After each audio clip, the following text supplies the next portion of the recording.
2008 წლის აგვისტოში ქართული ჯარის სამხედრო საქმისგან შორს მყოფი პოლიტიკოსების მიერ მართულ ომში აღმოჩნდა, რომლებმაც გარე ძალების დახმარების იმედით და ქართველი სამხედროების აზრის უგულებელყოფით ქალაქ ცხინვალზე შეტევა განახორციელეს.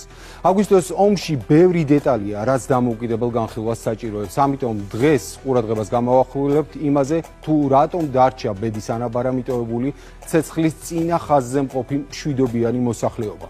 რა გეგმით მოქმედებდნენ სამხედროები?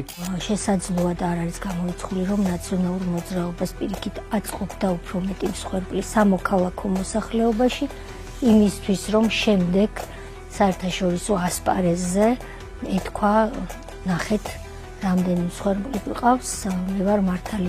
სააკაშვილი უნდა ჩასულიყო, შესულიყო ცხინვალში, დაედგა ტრიბუნა, დროშები უკან. ჩვენი ამ ბლოკის სტუმრები არიან ქალბატონი თეა წულკიანი, სოზარ სუბარი, ილია ინჯია. დიდი მადლობა ბატონებო, ქალბატონ თეა მობრძანებისათვის. პირველ რიგში კომისიის თავმჯდომარეს მინდა ვკითხო, ქალბატონ თეა, თქვენ მოისმინეთ მრავალი თქვენ ყველამ და მათ შორის საზოგადოება, რომ პირდაპირ ეთერში გადაიცემოდა ეს ყველაფერი.